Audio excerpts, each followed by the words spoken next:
Hello and welcome to the Mountain Heritage Center's virtual program series. I'm Pam Meister, director of the Mountain Heritage Center, and I'm so glad you can join us for one of several online exhibits and programs that we've planned for spring 2021 with the goal of engaging our audiences virtually while we can't provide physical access.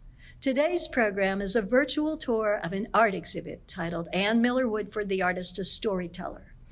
In a series of 4 short episodes, Ms. Woodford will discuss her life and work responding to questions posed by the Mountain Heritage Center's virtual programs team, composed of 3 WCU students, our team coordinator Sara Stanley, and interns Kyra Waite and John Farney. Ann Miller Woodford, the Artist as Storyteller, is supported by the North Carolina Arts Council, a division of the Department of Natural and Cultural Resources. And I'd like to give a special thank you to the Jackson County Arts Council's Grassroots Grants Program for their ongoing support of the Mountain Heritage Center's arts activities. Ann Miller Woodford is well known for her paintings that often depict fond memories of family and home in the Appalachian Mountains.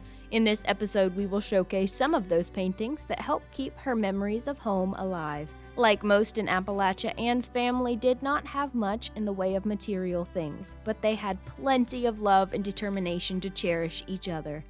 Ann holds love particularly for her grandpa Cleve, who faced many adversities in his life but still managed to pour kindness and love into his community. Her grandpa often said Ann can do anything, and his legacy not only lives in her mind and her paintings, but in the community that he founded that his cousin William Bowens called Happy Top. Grandpa was so special to us. He was the most loving human being that you would ever know, even though he had come from that terrible ethnic cleansing down in Georgia. He was caring for us, and we loved to see him come. So he's sitting there in a chair, and I had to have that painting of him. It's because of her grandpa's bravery that Ann's family ended up in the mountains. Her painting, Grandpa with Sausage Mill, shows the patriarch with a mill in his hand ready to grind the meat for Grandma to fry and can so they could continue the hog farming tradition that provided for his loved ones. Grandpa and Grandma lived on a house on the hill above us, that house that was the first house built in the Happy Top community in Andrews. Grandpa would walk down and sit and talk with us very often. He had butchered a hog and he needed to make sausage. His sausage mill was dull, so he came down and borrowed Daddy's. So that's why he has the sausage mill on his lap. That is a part of the culture that we had, and that was every year. There would be 1 or 2 hogs butchered. The sausage would be made, the cracklings would be made from the fat, and everybody, even they canned sausage. Grandma always canned sausage, and that's something my mother didn't do. But by this time in life, she had a freezer, so she would freeze the sausage. Superstitions, often called old wives' tales in the South, are taken very seriously in Appalachian culture. The same is true in Ann's family, but not so much for her father. He dared to defy some of these traditions, planting his crops when he wanted to and challenging a popular superstition about black cats for the sake of his beloved pet. Ann captured this moment in her painting, Cat Take Ye Breath. That little cat, as I said, Mama was really great at naming animals. So she named that little fella Bongo. Bongo was really, really sweet. And Daddy always loved cats. So that one was crawling up on Daddy, and cats really love to get in your face. I don't know if you have a cat or not now, but they love to be close to your face. And the old superstition was that they would take your breath away. So that one is Cat Take Your Breath, because if you look at the face of Daddy, he's like, wait a minute, don't get too close to my face now. I love you, but don't move too close. Intimidating as superstitions may seem, ultimately, their power is up to one's interpretation. Similarly, many of Ann's paintings can be interpreted differently depending on the viewer. The Spectres is one such painting. So this kind of represents the spirits, the stories. It's almost the Father, the Son, and the Holy Spirit. Sometimes it goes back to Shakespearean stories. It can look, for some people, they might think it's witches. but it just represents the way life is so fleeting, because if you look at the one in the front and see where that person is standing, you can see just how easily they could slip away from life. Afternoon Delight is another painting that captures the spirit of embracing life and making the most of what you have. This painting depicts two women from Ann's community who worked hard to provide for their families.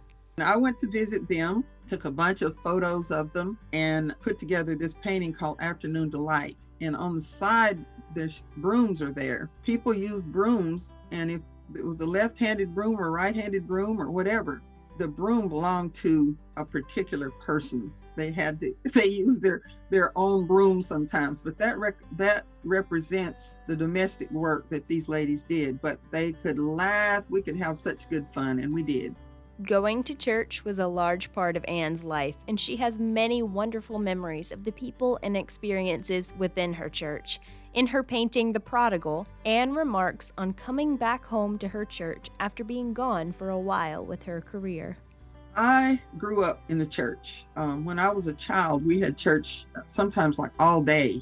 You'd go in the morning for Sunday school and then church service till 1 or 2, stop and eat, and go back for the afternoon and evening. And so I know the story of the prodigal, that story of the prodigal son, and it has to do, you see the pig there. So that reminds those people who know the story of the prodigal in the Bible, that can remind them of that. The prodigal is kind of like, for me, somewhat, it's unfortunate, but when I first came back home, I had to work my way back into the church. I was almost like a prodigal. You know, I had been away, and it was like they thought, now she's come back and she's Miss It. A great example of how Ann can combine family stories with her own inspiration is her painting titled Foggy Morning and Hanging Dog off the Unicoi Turnpike. One day, my dad and I were driving down the Joe Brown Highway because Daddy loved to ride. He just loved to go for rides and tell the stories of where he had been, where he had worked to butcher hogs and build things. And we were driving down there, and I saw these trees in the water that was behind there. And I have to take pictures of that. So I took a bunch of photos, and this painting is inspired by that ride with my dad. Ann takes pride in supporting her community, especially the fellow artist within it. In her painting titled Still Life with Blaylock Bowl, she highlights the work of a local potter. Stephen Blaylock was a fantastic potter, and his works are collected by people here in the community, and I own that bowl. For a very little while, I lived in a house in Valleytown, which was a place where Black people lived when my dad was growing up, but after a while it became the elite community of Andrews. A lady asked me to stay in a house up there and take care of her mother's home, and so I was up there, and it was wintertime, and I decided to put that together near the hearth, and that's how that painting came about, because I took that bowl with me from my place where I lived into that place I was staying for a while. In the next 2 episodes, we will explore how Ann incorporates social commentary within her work, as well as capturing Appalachian culture through portraits of people.